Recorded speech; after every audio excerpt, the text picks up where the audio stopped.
Inilah gereja yang kulihat, gereja yang dibangun di atas dasar Yesus Kristus sebagai batu penjuru dan gembala agung, yang altarnya selalu penuh dengan orang-orang yang bertobat dan hatinya haus dan lapar akan Roh Kudus, yang menaikkan pujian dan penyembahan dengan penuh cinta karena karyanya di atas kayu salib yang sempurna.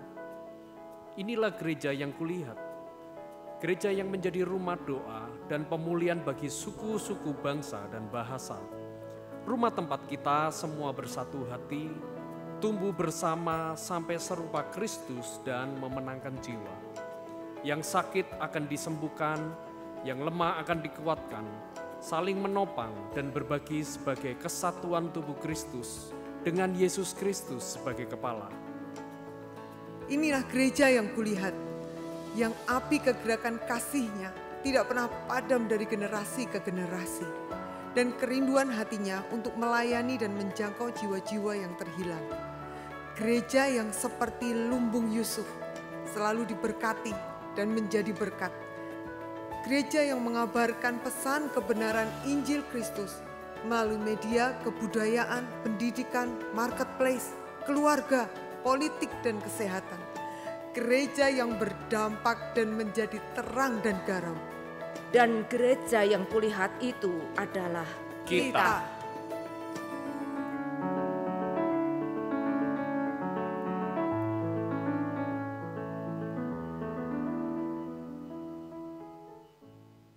Shalom. Bagaimana kabarnya Bapak Ibu? Luar biasa.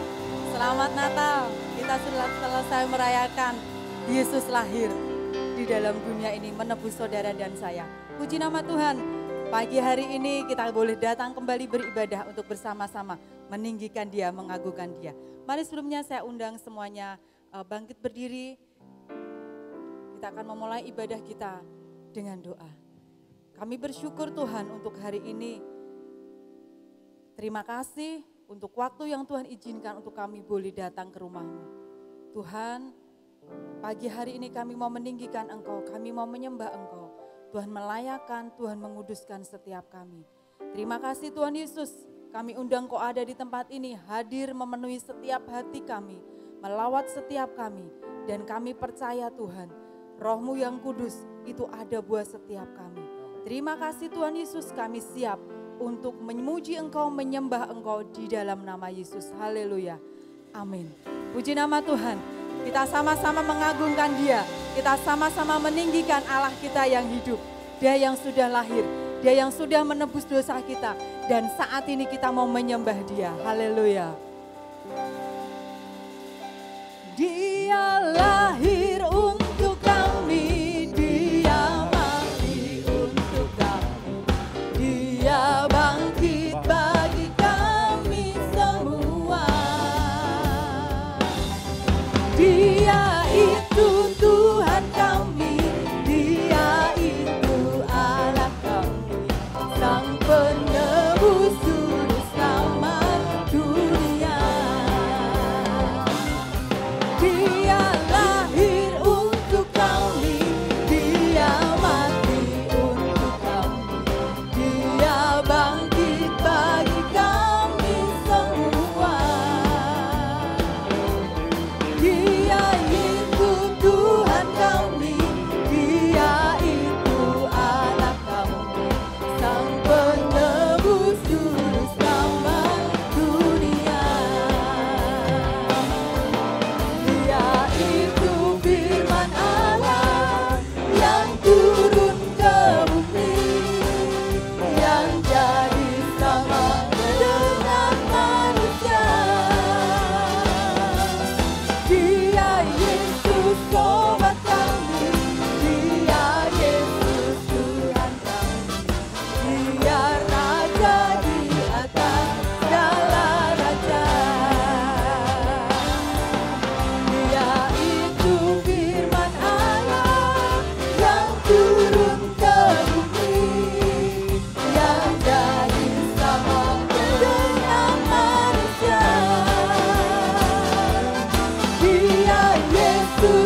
itu Tuhan kami, Dia itu Allah kami, Sang penebus juru selamat dunia.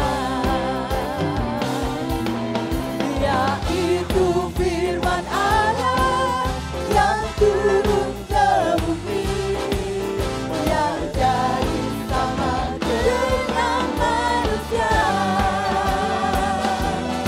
Dia Yesus sobat kami, Dia Yesus Tuhan kami, Dia Raja di atas segala raja.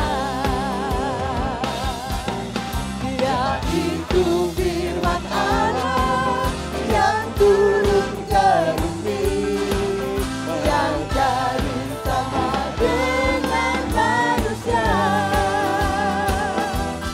Dia Yesus sobat kami, Dia Yesus Tuhan kami, Dia Raja di atas segala raja. Dia Raja di atas segala raja. Dia Raja di atas segala raja. Haleluya, Dia Raja di atas segala raja. Puji nama Tuhan, kita punya Allah yang hidup buat setiap kita semuanya. Mari kita sambut Sang Raja. Mari kita puji namanya. Dia yang maha mulia, Dia yang maha kuasa. Yesus, Yesus, Yesus namanya. Mari kita sambut Sang Raja. Mari kita puji namanya. Dia yang maha mulia, Dia yang maha kuasa. Yesus, Yesus, Yesus namanya. Puji Hosana, puji Hosana.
haleluya.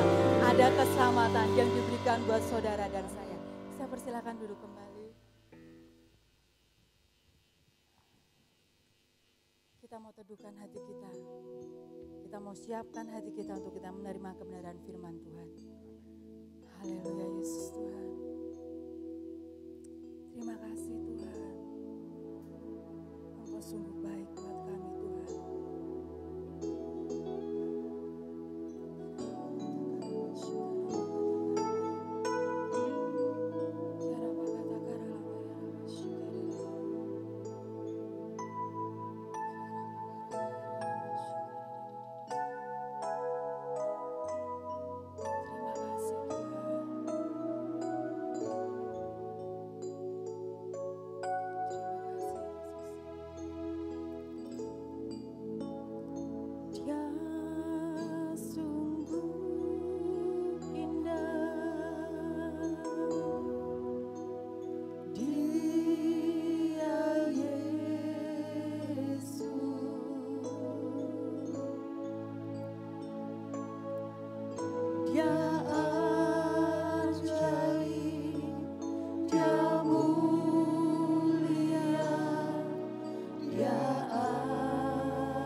Bagimu Tuhan kemuliaan, bagimu Tuhan segala pujian, bagimu Tuhan segala kuasa, bagimu Tuhan kemuliaan, bagi Tuhan sampai selamanya. layak Tuhan dipuji. Segala pengagungan, segala hormat, segala kuasa hanya bagimu Yesus. Layak Tuhan dipuji, tinggikan namanya selamanya, tinggikan namanya selamanya, tinggikan namanya selamanya. Ajaib, ajaib, ajaib. Sebab segala kemuliaan, segala hormat dan segala pujian kami hanya kepada satu nama, yaitu Yesus Kristus. Dan ketika kami memuji Engkau dengan segenap hati kami, dengan segenap apa yang kami bisa berikan kepada Allah, Engkau disukakan. Terima kasih Tuhan. Biarlah firman Tuhan pada hari ini bisa membawa kami kepada sebuah pengertian yang mendalam tentang bagaimana mengikut Yesus, bagaimana mengiringi Yesus. Sehingga kehidupan kami bukan menjadi orang Kristen yang liar, yang tidak tahu harus berbuat apa. Bahkan kami bertindak semau sendiri, kami tidak mau seperti itu. Tapi kami mau dituntun oleh firman Allah. Berfirmanlah kepada kami ya Tuhan, di dalam nama Yesus kami berdoa. Amin. Silakan duduk Bapak Ibu saudara sekalian. Shalom. Selamat Natal. Coba kanan kirinya deh. Bilang selamat Natal Bapak, selamat Natal Ibu, selamat Natal. Kanan kirinya depan belakang walaupun berjarak-jarak ya. Selamat Natal, puji Tuhan. Setelah 2 tahun ya kita tidak merayakan Natal, kemarin luar biasa Natal kita. Itu semua karena anugerah Tuhan. Baik, karena ini momennya masih Natal dan kemarin kita merayakan hari Natal sedunia, bukan cuma di Indonesia saja, tapi di seluruh dunia. Maka saya akan mengambil sebuah tema bagaimana mengikut Yesus. Matius pasal yang kedua, ayat yang ke-13 sampai dengan 18. Matius pasal yang kedua, ayat yang ke-13 sampai dengan 18. Judul situ penyingkiran ke Mesir. Setelah orang-orang Majus itu berangkat, nampaklah malaikat Tuhan kepada Yusuf dalam mimpi dan berkata, bangunlah, ambillah anak itu serta ibunya, larilah ke Mesir dan tinggallah di sana, sampai aku berfirman kepadamu, karena Herodes yang mencari anak itu untuk membunuh dia. Maka Yusuf pun bangunlah, diambilnya anak itu serta ibunya, malam itu juga, lalu menyingkir ke Mesir. Dan tinggal di sana hingga Herodes mati. Hal itu terjadi supaya genaplah yang difirmankan Tuhan oleh Nabi. Dari Mesir kupanggil anakku. Ayat 16. Ketika Herodes tahu bahwa ia telah diperdayakan oleh orang-orang Majus itu, ia sangat marah. Lalu ia menyuruh membunuh semua anak di Bethlehem dan sekitarnya, yaitu anak-anak yang berumur 2 tahun ke bawah, sesuai dengan waktu yang dapat diketahuinya dari orang-orang Majus itu. Dengan demikian genaplah firman yang disampaikan oleh Nabi Yeremia. Terdengar suara di Rama, tangis dan ratap yang amat sedih. Rahel menangisi anak-anaknya dan ia tidak mau dihibur sebab mereka tidak ada lagi. Bapak Ibu Saudara sekalian, Natal itu biasanya diidentikan dengan sesuatu yang sangat luar biasa, dengan hal yang sukacita, dengan hal yang bergembira dan merasakan kasih Allah. itu benar adanya. Itu 100% absolut itu benar. Bahwa Natal itu benar-benar ada. Jadi kalau ada sebuah pengajaran, wah Natal itu adalah sebuah upacara untuk menyembah dewa matahari. Dia tidak tahu latar belakang Natal dia sesungguhnya. Natal itu benar-benar ada. Bahkan seorang ahli teologi meneliti memang pada waktu itu Yesus lahir di saat-saat seperti itu. Artinya bahwa bukan hoaks Natal, Natal memang ada. Memang betul-betul ada. Berbagi sukacita, berbagi kasih, berbagi kegembiraan dan lain sebagainya. Tapi ternyata ada sisi yang lain dari yang namanya Natal. Kalau kita yang memperingati, kita berbagi sukacita dengan orang lain. Bagi kita jemaat yang memperingati setiap tahunnya Natal itu ya ngirim kado, ngasih makanan, ngasih kue, dan luar biasanya banyak orang-orang yang melakukan hal tersebut. Tapi mari kita melihat sisi Natal dari Yusuf dan Maria. Mereka adalah orang-orang yang sangat berjasa. Nah, pertama kali Maria mendapatkan sebuah mandat bahwa dia akan melahirkan seorang anak yang bukan dari Yusuf, bukan dari benih Yusuf. Dia harus tetap menjaga hatinya sampai anak itu lahir. Dan tiba waktunya lahir. Itu pun dia lahir di sebuah tempat yang menurut banyak orang itu tempat yang sederhana. Jadi ternyata proses kelahiran Yesus Kristus sampai kemudian dia berumur sekitar 2 atau 3 tahun, itu banyak hal yang terjadi.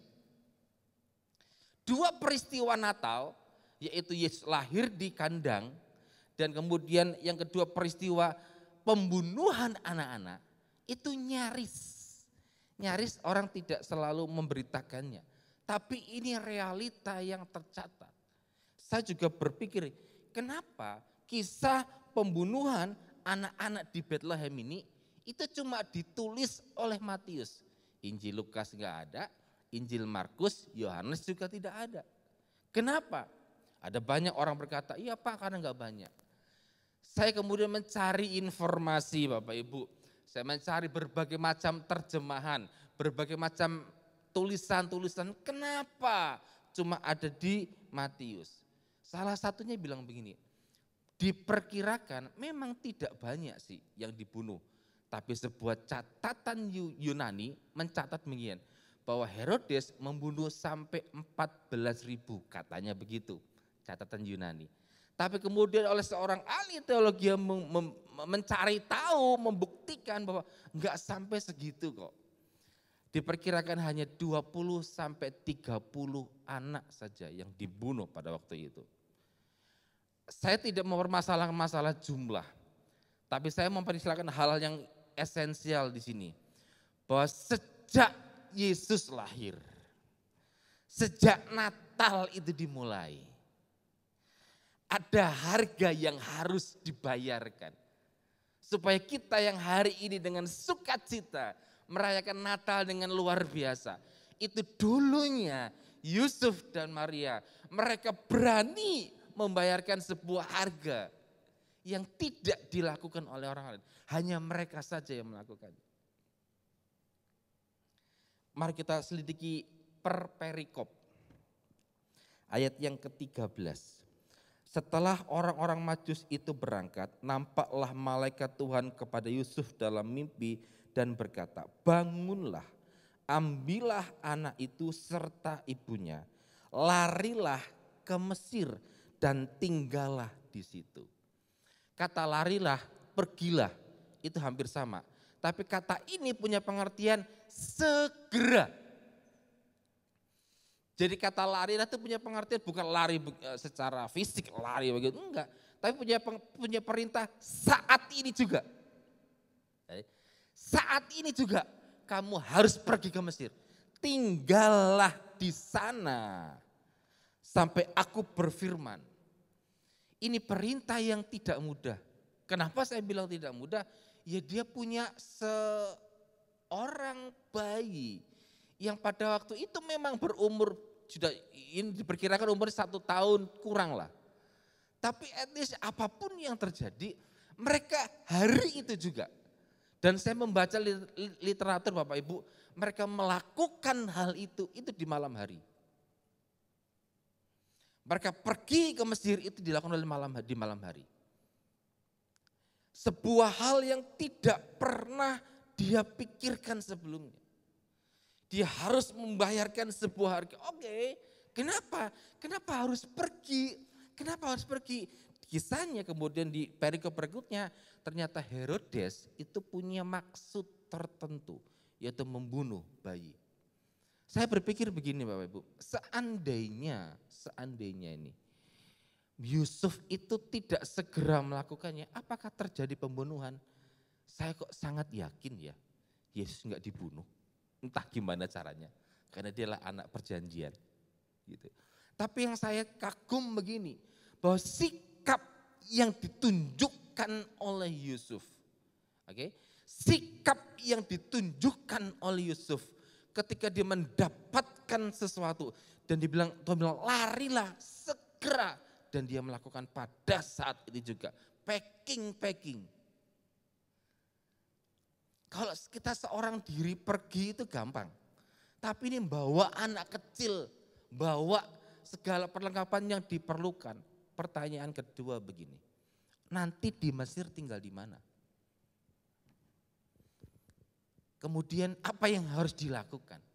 Alkitab tidak mencatat. Alkitab cuma mencatat begini, tinggallah di sana sampai aku berfirman kepadamu. Jadi enggak detail, oke, kamu nanti sampai Mesir, tinggal di sini, kehidupanmu begini, ini dan lain sebagainya. Tidak.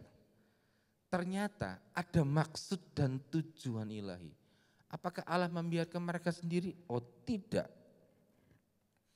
Bekal yang dibawa oleh Yusuf dan Maria ke Mesir itu adalah bekal yang dia dapat dari orang Majus. Minyak, kemenyan, dan mur. Sebuah penafsir bilang gini, mereka bukan cuma mendapatkan 3 item itu 3 item utama. Tapi ada harta seperti emas yang diberikan. Lihat begini, bahwa panggilan Allah bukan cuma sekedar we pergi, enggak. Sebelumnya Allah mempersiapkan Yusuf dengan sangat presisi. Ini bekal, yang penting kamu pergi. Itulah. Itu pengaturan Tuhan yang sangat ajaib saya pikir. Sangat luar biasa. Jadi sebelum Tuhan Yesus memberikan perintah pergi, dia sudah mempersiapkan sesuatunya dulu. Kehidupan kita itu demikian. Kita harus harus melakukan sesuatu yang kadang-kadang saat ini juga, momen ini juga. Dan itu luar biasa. Saat ini juga. Nah kalau Bapak Ibu berkata, kok kesusuman? Iya, pada saat itu, momen itu, memang itu waktunya. Enggak bisa delay. Tahu ke Bapak Ibu, tadi malam siapa yang nonton sepak bola? Saya nonton sepak bola sebentar, cuplikannya. Saya sempat nonton, gol itu ya, seramai banget saya ikut teriak-teriak. Ketika main, kalau orang-orang suka sepak bola itu sepersekian detik, bola itu harus ditendang. Kalau terlambat setengah detik saja, itu akan keblok. Dan itu artinya tepat harus gini. Gitu. Harus di momen ini. Kalau terlambat terlalu banyak menggocek pasti akan direbut oleh lawan. Atau dijegal dan sebagainya.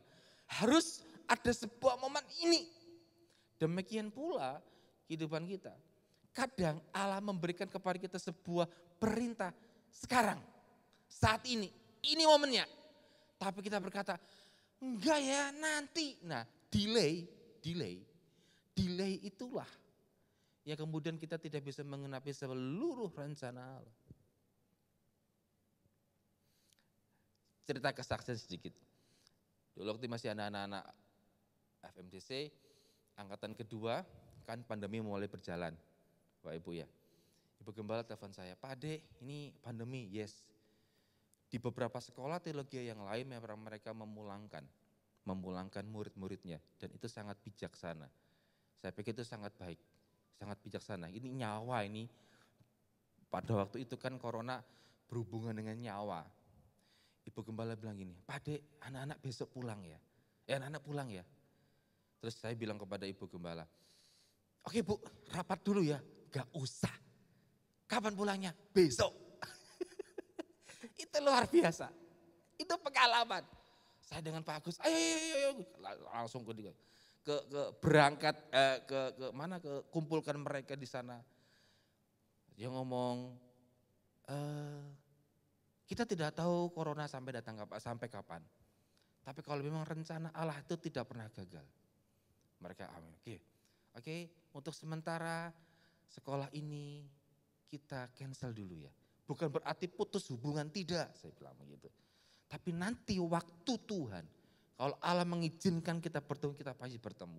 Mereka mulai mikir, maksudnya apa Pak? Oke, kalian akan kami pulangkan. Kaget. Terus tanya, kapan Pak? Besok. Berangkatnya kapan? Nanti malam. Mereka bingung, mereka nangis, ada yang nangis, ada yang bingung.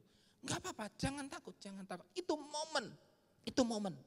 Dan tahu ke Bapak Ibu, ketika anak-anak ini sampai ke Kupang, besoknya bandara ditutup. Bayangkan, kalau enggak hari itu berangkat, besoknya kita kebingungan. Ini mau taruh di mana, masa nginep di bandara Surabaya, suruh balik lagi. Dan itu luar biasa. Dan itu bikin saya percaya bahwa Allah itu ngatur segala sesuatu dengan sangat presisi. Ini momen, ya udah, lakukan. Hanya kita terlalu banyak mendilai, kita terlalu banyak saya kan orangnya rada analitis saya ini. Ketika saya akan melakukan seperti ini, saya akan bertanya kenapa. Itu natural saya, serius. Kenapa saya melakukan ini? Apa tujuannya? Apa fungsinya? Kadang terlalu banyak berpikir itu membuat saya lambat atau delay dalam langkah. Tapi diajarkan Tuhan melalui kisah ini. Besok Herodes itu mau bunuh orang-orang, bunuh anak-anak. Malam ini kamu berangkat. Sekalipun Tuhan punya cara untuk menyelamatkan Yesus pada waktu itu, entah bagaimana caranya.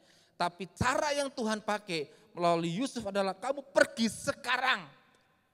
Segera berangkat.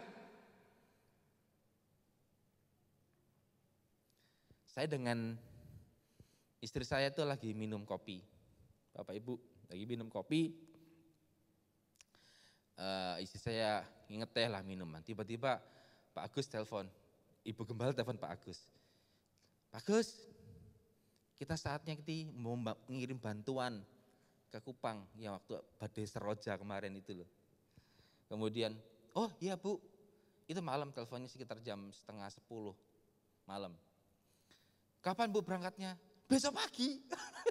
Luar biasa. Saya ketawa dengan istri saya. Besok pagi, iya. Haleluya. Saya tahu itu momen. Dan ketika saya juga dapat dari Allah. Oke, kamu pergi dari tempat ini. Itu momen. Tidak bisa digantikan oleh apapun juga. Nah seringkali begini, orang percaya tidak bisa menangkap momen itu.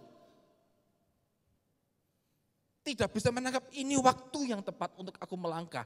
Ini waktu yang tepat untuk aku melakukan sesuatu. Untuk aku melakukan sesuatu yang tidak mungkin sedikit radikal begitu. Atau sedikit nyeleneh begitu. Itu momennya. Kita terlalu banyak memikirkan dan ini firman pertama kali yang harus bertobat itu saya, bukan Bapak Ibu. Yang pertama kali harus bertobat itu saya, iya ya. Saya berpikir lagi, andai kata Yusuf pada waktu itu, momennya tidak dia ambil. Dan banyak orang diangkat hidupnya, karena dia berada dalam sebuah momen yang tepat untuk melakukannya. Temukan waktu itu. Saudara, ketika saudara mau melakukan sesuatu kepada tiba-tiba Tuhan bilang kepada saudara, lakukan ini di bisnis saudara, lakukan saja.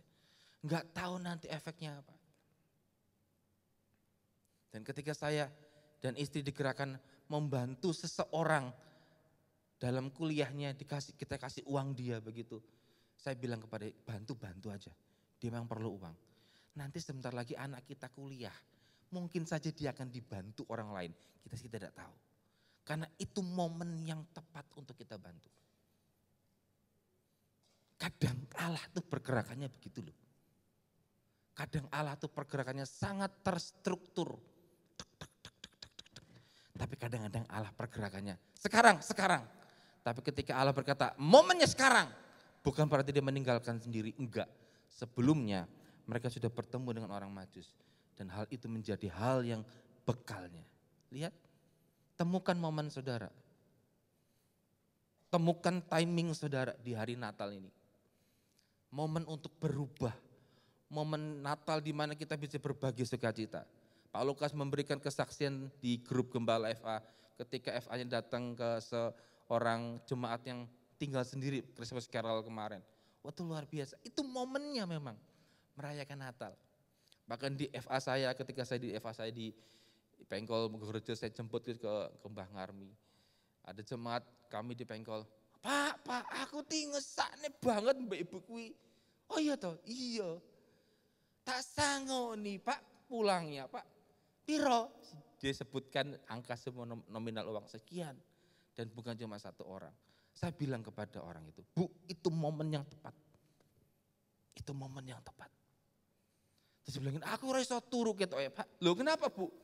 Aku kepikiran mbah itu loh, hidup sendiri. Nah, berarti kan kita mengambil sebuah momen yang tepat untuk melakukannya. Hidup kita itu ditentukan kadang ya, hanya satu momen.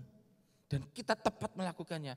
Tiba-tiba hidup kita melaju secara kita tidak sadari. Hanya memang tidak mudah menemukan momen itu. Ini harga yang harus dibayarkan oleh Yusuf dan Maria. Mereka mengambil momen itu, mereka repot, mereka bingung, segera pergi. Itulah mengiringan Tuhan. Jadi mengiring Tuhan bukan cuma sekedar hanya gembira saja. Tapi ada kalanya mengiring Tuhan memang harus mengorbankan segala sesuatunya.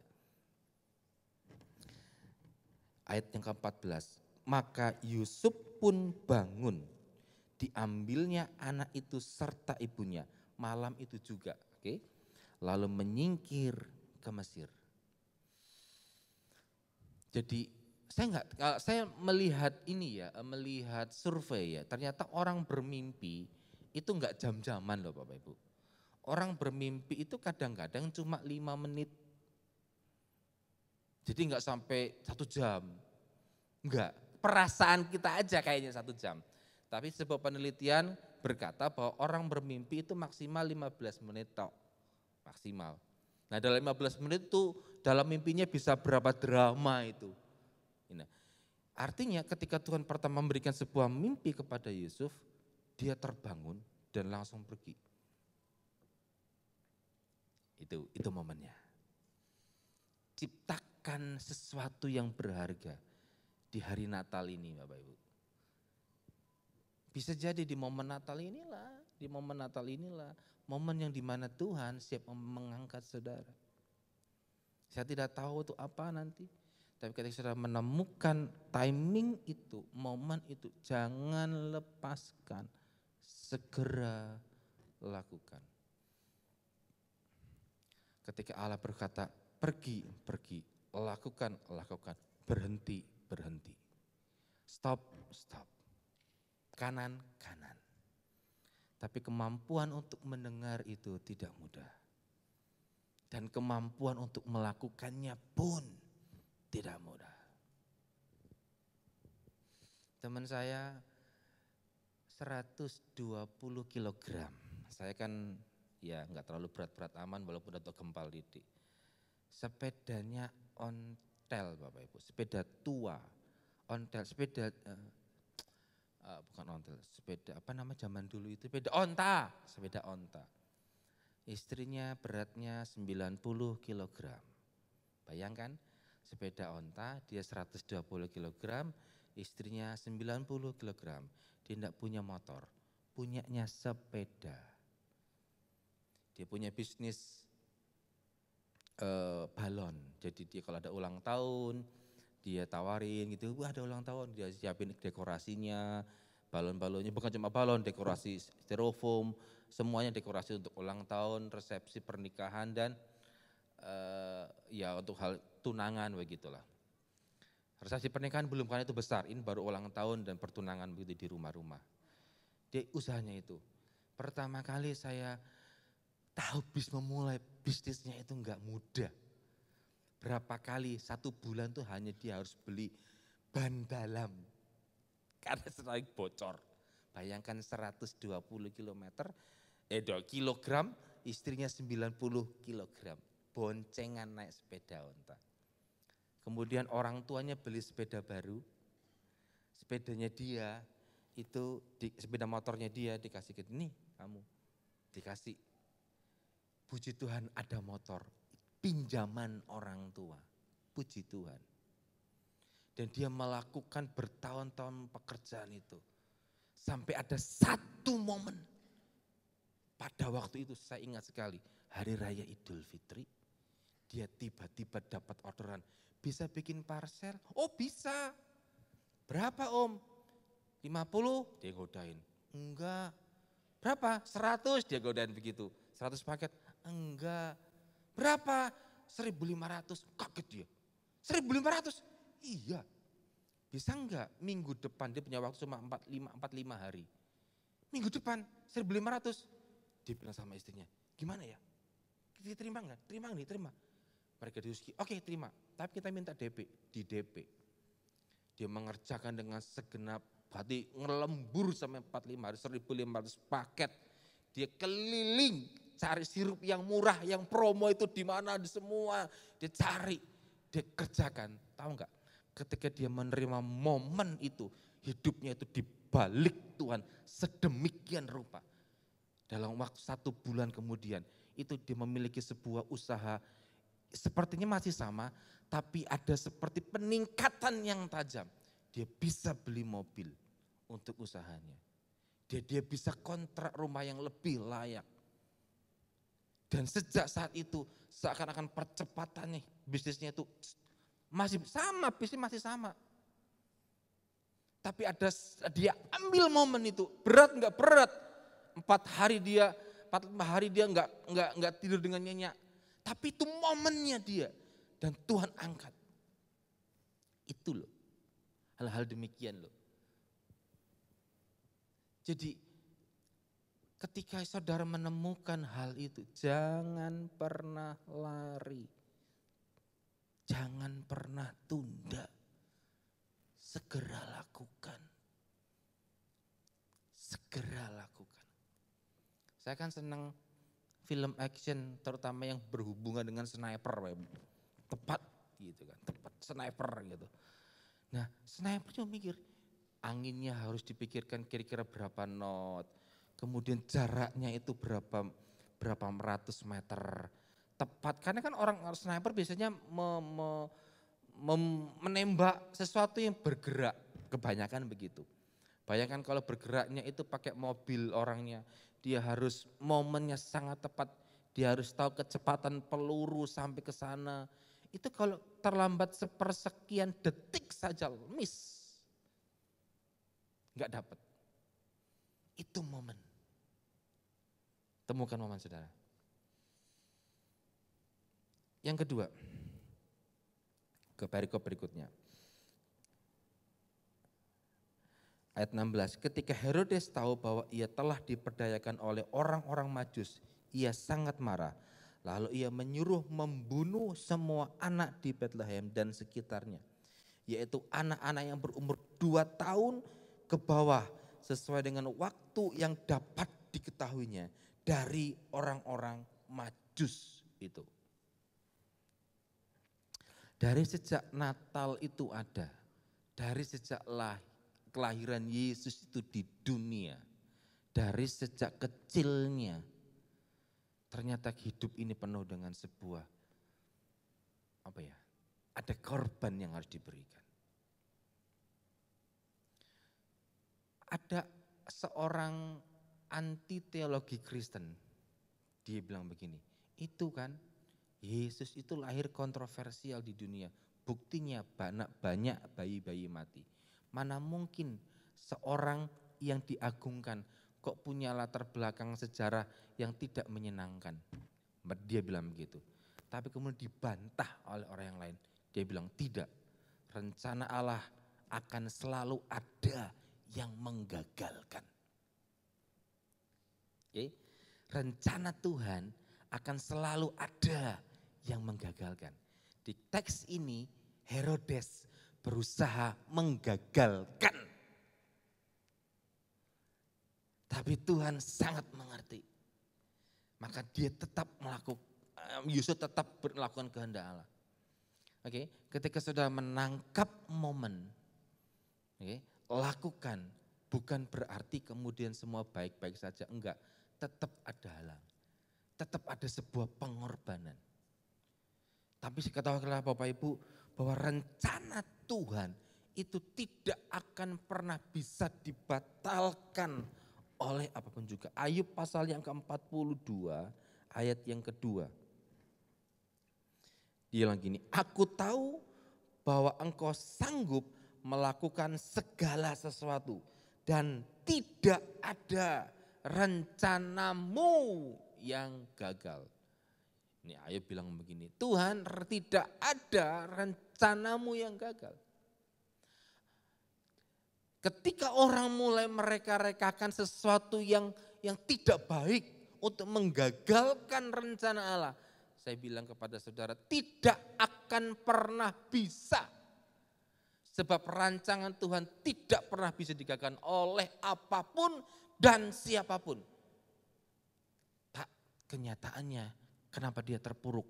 Saya tidak mau menghakimi. Mungkin saja respon hatinya tidak benar. Bukan rencana Tuhan yang gagal. Beberapa waktu yang lalu,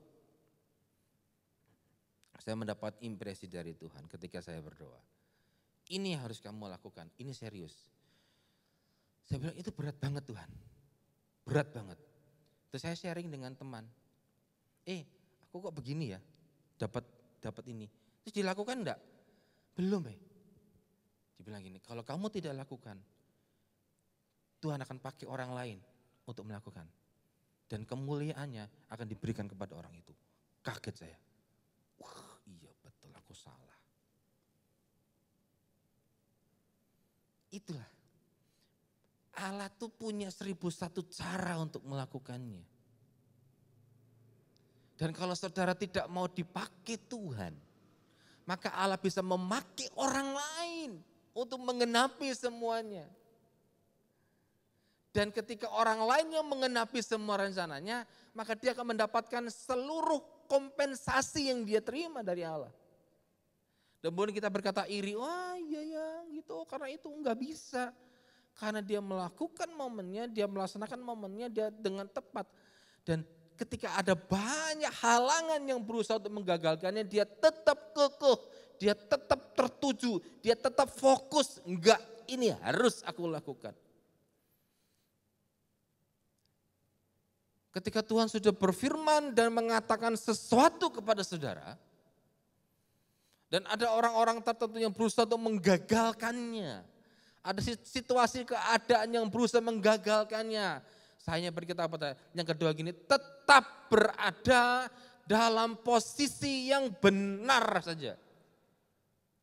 Jadi gini, ketika kanan kita ini dalam posisi benar nih, mengarah ke depan itu, posisi kita benar. Itu ada situasi atau orang lain atau apapun juga yang dipakai oleh kuasa kegelapan untuk membalikkan arah kita.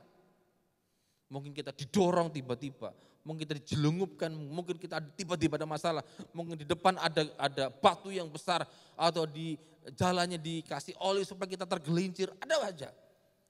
Situasi apapun kalau kita berada dalam sebuah track yang benar, jalan saja walaupun banyak halangan, banyak yang menggagalkannya. Saya berkata, Tuhan akan memberikan pertolongan kepada saudara untuk sampai kepada tujuannya. Asal saudara tidak lari, tidak pergi dari jalan itu. Itu pasti bahwa rencana Allah itu sempurna Bapak Ibu. Hanya kadang-kadang kan kita tidak tahu. Bahkan ketika Musa dapat sebuah perintah dari Tuhan. Kamu harus membawa bangsaku keluar dari tanah Mesir menuju ke Kanaan. Perintahnya kan itu. Dan pergilah melalui padang gurun. Ada alasannya Alkitab bilang, nanti kalau pergi langsung ke Kanaan mereka akan sombong. Maka Tuhan izinkan mereka diputar di padang gurun. Tapi Alkitab tidak mencatat apa saja yang terjadi di padang gurun. Tidak dicatat. Tuhan tidak ngomong ke Musa. Jadi di padang gurun mereka kehausan, ada yang protes, minta daging, ada yang kekurangan air sampai Musa harus memukul bukit batu sampai keluar airnya. Dan peristiwa-peristiwa lain ada yang harus dipagut ular lah, banyak yang mati lah. Itu Tuhan gak ngomong sebelumnya. Yang Tuhan ngomong gini, pimpin mereka. Soalnya kalau Tuhan ngomong detailnya gak ada orang mau. Kadang-kadang begitu loh perintah Tuhan. Lakukan. Tapi ketika kita melakukannya ada sesuatu yang mengganjal, ada yang harus terjadi. Gak apa-apa, terus lakuin aja. Saya pernah menceritakan hal ini di beberapa tahun yang lalu, saya ceritain lagi deh gak apa-apa. Ketika Tuhan bilang pergi dari tempat ini. Gitu. Ada teman saya nggak mikir anakmu gimana, ya mikir lah. Nggak mikir istrimu gimana, ya mikir banget lah. Apa sih kurangnya tempat ini? Nggak ada kurangnya. Kenapa kamu mau pergi? Sejujurnya ketika saya berkata, ditanya oleh orang, kenapa kamu mau pergi dari kotamu, di kota saya yang lama? Sejujurnya nih dari hati saya yang paling dalam, saya bilang begini, Tuhan yang suruh. Kan nggak mungkin tuh saya ngomong gitu ke orang lain. Rohani loh. Gitu.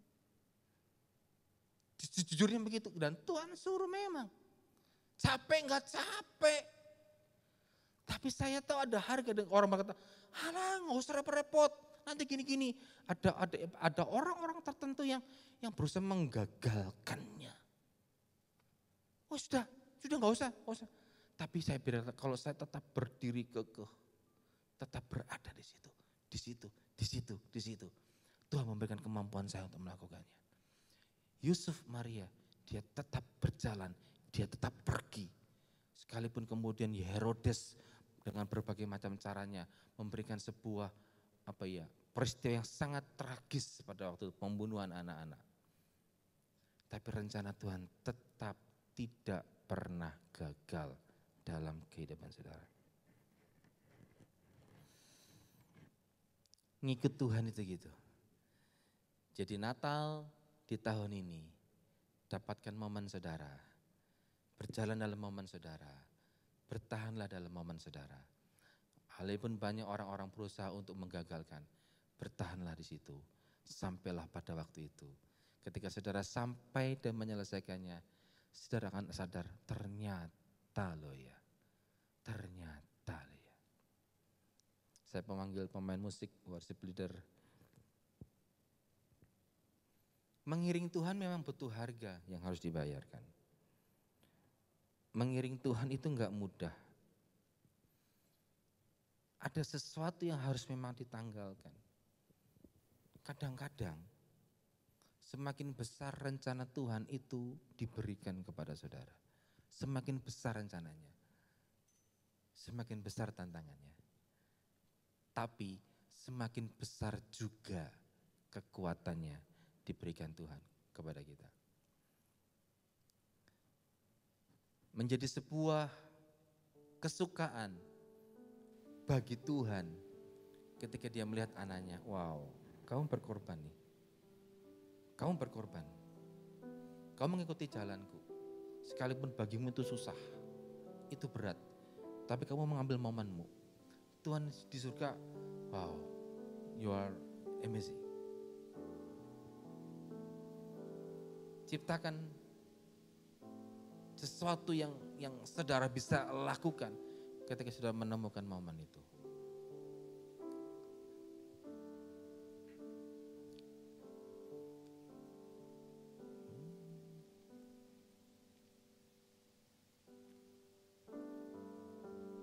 Mengikut Yesus.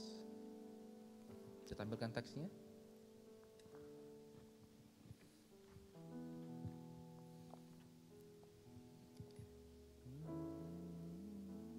Mengikut Yesus, itulah kesukaan hatiku. Ku lepas semua hakku untuk mengenal kehendaknya di hidupku. Mengiring Yesus, itulah kekuatan hidupku. Ku yakin anugerahnya mampu jadikanku hamba yang berkenan selalu mengikut Yesus. Itulah kesukaan hatiku. Ku lepas semua hakku untuk mengenal kehendaknya di hidupku. Mengiring Yesus, itulah kekuatan hidupku. Ku yakin anugerahnya mampu jadikanku hamba yang berkenan selalu.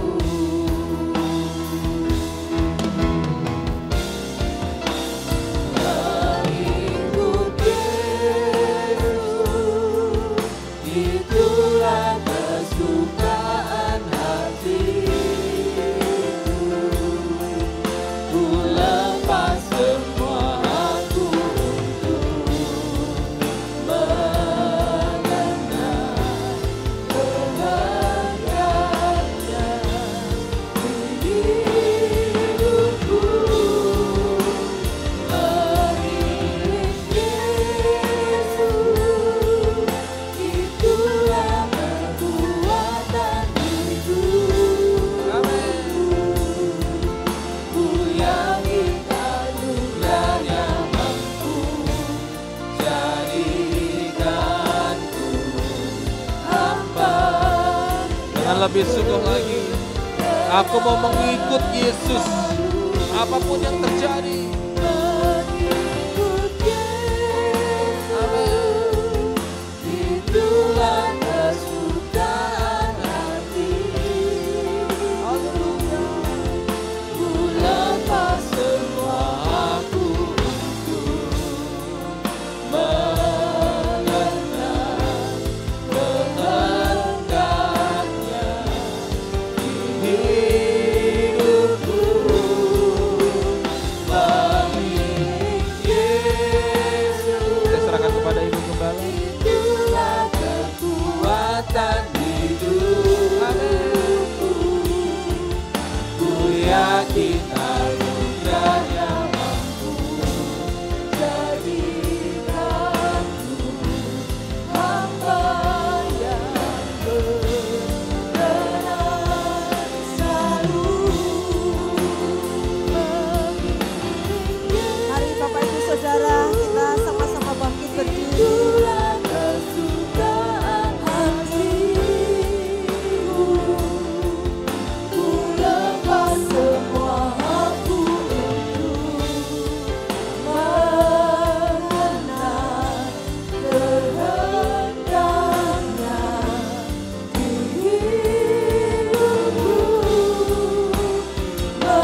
Ibu Saudara, kita sudah dengar firman Tuhan.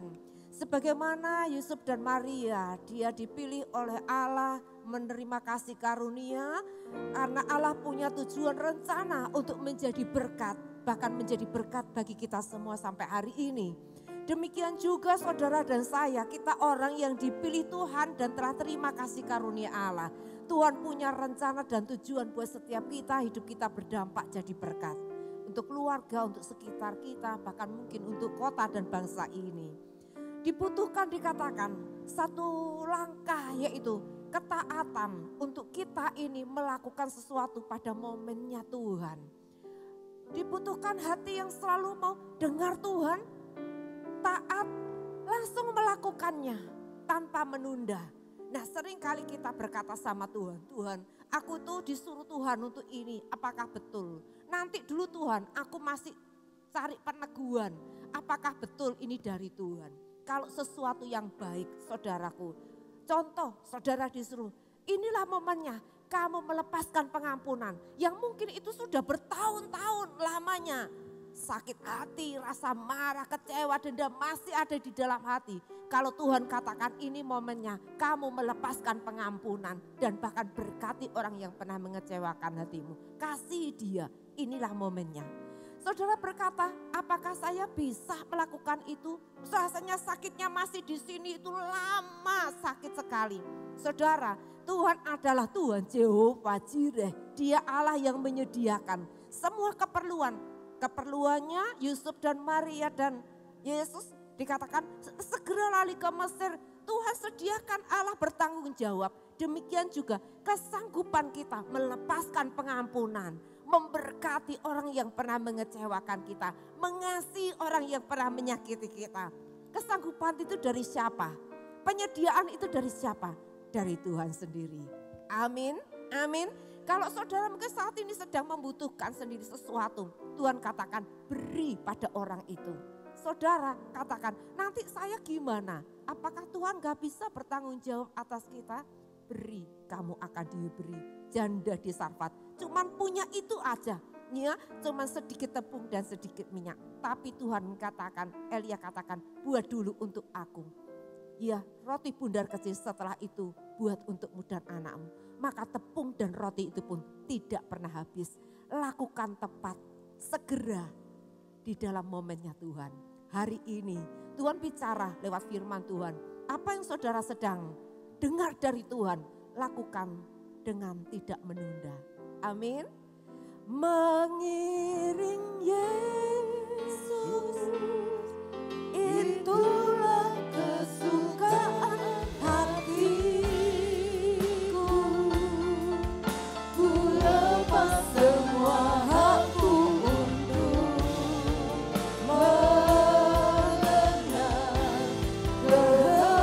kehendaknya di hidupku. Mengiring Yesus,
berkenan,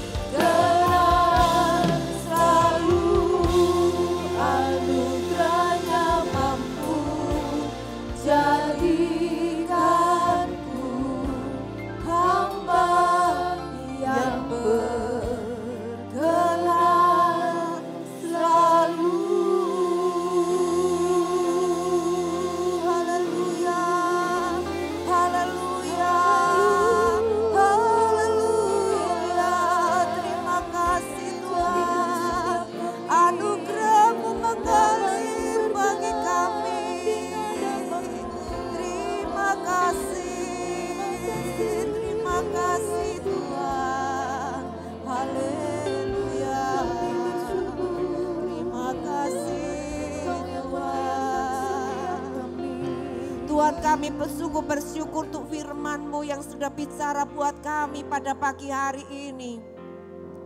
Kami mengenal-Mu sebagai Tuhan yang rancangan dan tujuan-Mu sempurna, sangat luar biasa, bahkan melebihi dari segala impian-impian kami.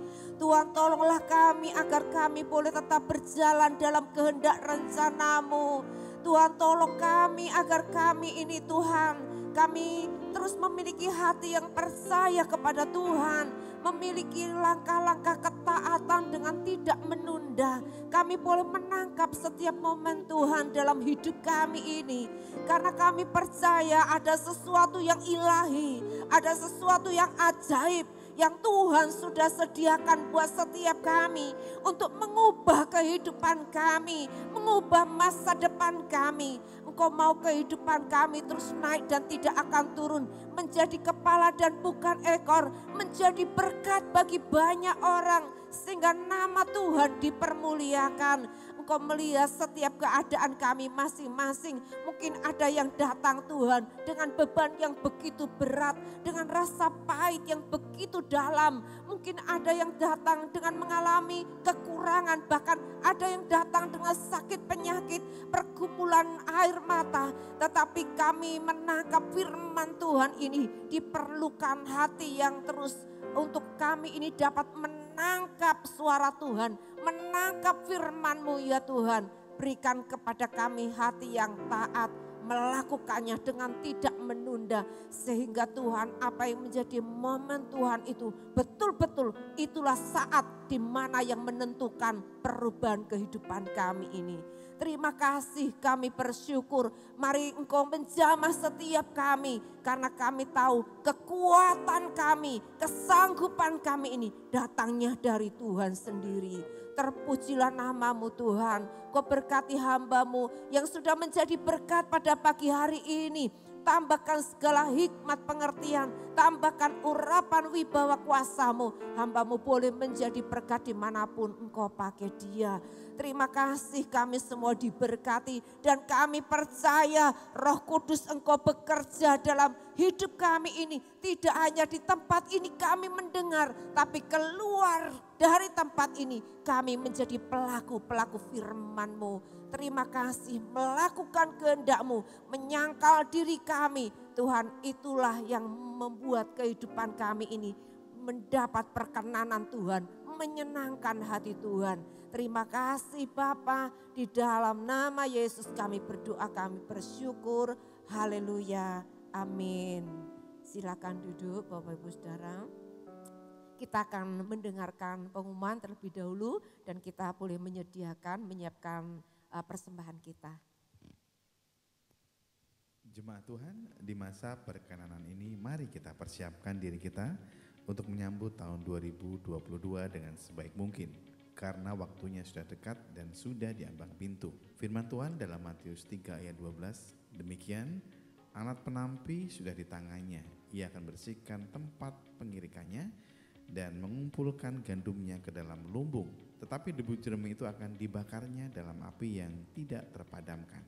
Marilah kita menjadi pribadi-pribadi yang seperti gandum, yaitu orang-orang yang berisikan iman dan perbuatan. Jangan berhenti di tengah jalan, tapi akhirilah perjalanan dalam iman. Setialah sampai mati, sampai kita dikumpulkannya masuk ke dalam kerajaan surga yang kekal. Mari jemaat Tuhan, hadirilah ibadah tutup tahun yang akan dilaksanakan tanggal 31 Desember 2021 pada pukul 5 sore. Dalam ibadah ini akan dilaksanakan perjamuan kudus dan doa pengurapan. Segera daftarkan diri Anda ke admin gereja. Ya, Bapak Ibu Saudara, jangan lupa ya, kita akan bersama-sama di tempat ini mengikuti acara tutup tahun, ibadah tutup tahun. Penting Bapak Ibu ya, jangan kita katakan, waduh kok minggu ini kok ke gereja Natalan ya, masih ibadah, nanti masih acara tutup tahun, sebentar lagi sudah minggu lagi ya. Lebih bagus kita ini, banyak kita ini mendekatkan diri kepada Tuhan. Acara tutup tahun kita akan menyongsong tahun baru, ya tahun 2022.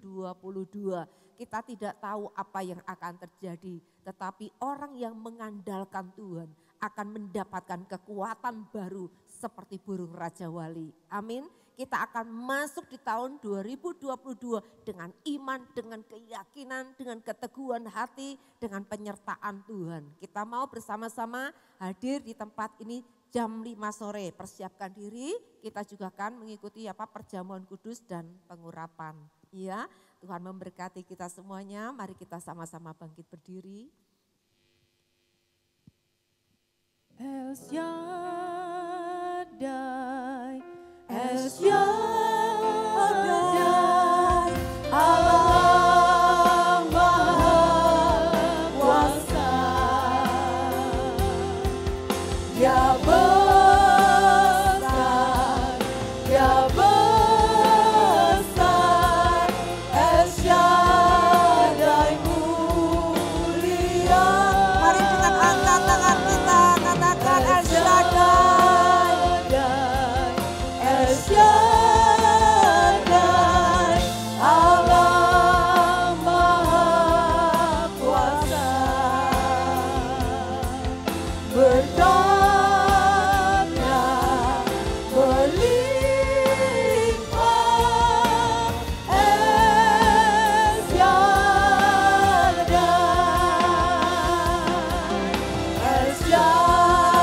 mari kita mau pulang bersama dengan Dia, Allah kita, Allah El Shaddai, Allah yang besar, Allah Maha Kuasa, Allah yang dahsyat. Ya besar, Ya besar,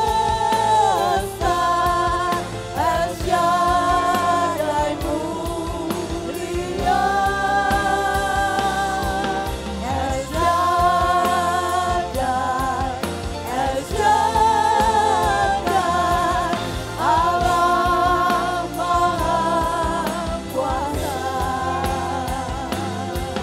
berkatnya berlimpah,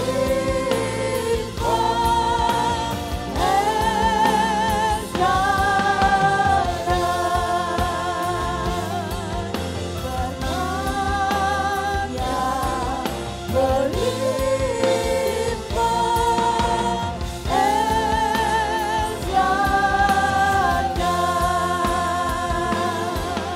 Shaddai, berkatnya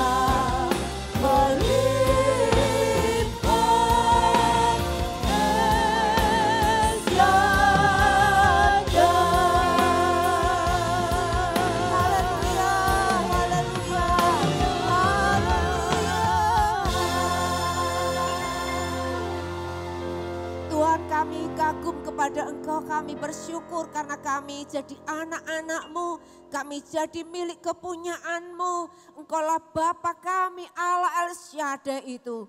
Tuhan, terima kasih, kami bersyukur, kami bangga, kami jadi milik kepunyaan-Mu Tuhan. Terima kasih Engkau memberkati ibadah kami ini, kami rasakan lawatan, kami rasakan kasih, damai, sukacita Tuhan turun di hidup kami. Dan Engkau juga sudah bicara kepada kami pribadi lepas pribadi. Tuhan, kami mau pulang sebagai orang yang berbahagia, yaitu orang yang mendengar firman Tuhan dan melakukan firman-Mu. Terima kasih, kami bersyukur sebentar ini Tuhan, sebelum kami pulang kami boleh membawa persembahan kami kepada Tuhan. Terima kasih Tuhan, Sesungguhnya apa yang ada pada kami semuanya milik Tuhan dan dari Tuhan. Engkau percayai kami sebagai bendahara-bendaharamu. Kami menjadi bendahara yang takut akan Tuhan, bendahara yang bijaksana. Kami mengembalikan 1/10 apa yang jadi milik Tuhan. Kami menabur bagi pekerjaan Tuhan. Kami juga boleh memberi dan membagi-bagi sesama kami yang membutuhkan. Tuhan, terima kasih, kami bersyukur karena Engkau yang berjanji membuka tingkap langit, mencurahkan berkat, menghadir setiap dalang pelahap. Engkau memberkati usaha pekerjaan dan apa yang kami kerjakan dibuat Tuhan menjadi berhasil. Terima kasih, kami bersyukur Tuhan, kami akan pulang dan kami mengangkat tangan kami kepada Tuhan. Engkau Allah El Shaddai. Engkau Tuhan yang bersama dengan kami, Allah Immanuel menyertai kami dan tidak pernah meninggalkan kami, tidak pernah membiarkan kami. Sesungguhnya Engkau Allah yang besar, Allah Immanuel. Engkau tinggal di dalam kami bersama dengan kami. Engkau rindu kami bergerak Tuhan sesuai dengan momenmu, sesuai dengan rencana dan tujuanmu. Sehingga nama Tuhan dimuliakan lewat hidup kami. Tuhan ajarkan kami Tuhan terus mengasihi Engkau, mencintai Engkau lebih dari apapun. Bahkan kami boleh mencintai kebenaran-kebenaran-Mu menjadi kesukaan kami Tuhan. Itu yang kami kejar ya Tuhan agar kami memperoleh perkenanan Tuhan. Tolonglah setiap kami Tuhan ketika mungkin kami masih diikat dunia, mungkin kami diikat sifat daging kami. Tuhan Yesus tolonglah kami, bebaskan dan lepaskan kami. Ini kami anak-anak-Mu yang mengangkat tangan kami. Kami perlu anugerah Tuhan turun atas kami. Pulanglah dengan anugerah dan kasih sayang Tuhan. Yang sakit Engkau disembuhkan. Keluarga-Mu dipulihkan Tuhan. Kiranya kasih Allah yang mengalir dengan berlimpah-limpah. Turun atas hidup-Mu dan keluarga-Mu. Memberi damai dan sukacita. Diberkati pekerjaan-Mu, keluar masuk-Mu. Diberkati apa saja yang Engkau kerjakan. Diberkati pelayanan-Mu. Sehingga kehidupan menjadi berkat bagi sekelilingmu, menjadi terang dan menjadi garam. Terima kasih, kami bersyukur kepadamu, kami pulang dengan anugerah Tuhan. Hanya di dalam satu nama, yaitu Tuhan Yesus Kristus yang memberkati kami dan menjadikan kita berkat. Terima kasih, kami sambut berkat-Mu, semua yang diberkati, yang percaya katakan bersama. Amin. Tuhan memberkati, shalom, selamat pagi, selamat hari Minggu. Generasi pembawa api lawatan atas negeri ini. Kita mengangkatkan kerajaannya, Yesus Sang Raja atas Indonesia. Kita generasi pembawa api lawatan atas negeri ini. Kita mengangkatkan kerajaannya, Yesus Sang Raja atas Indonesia. Kita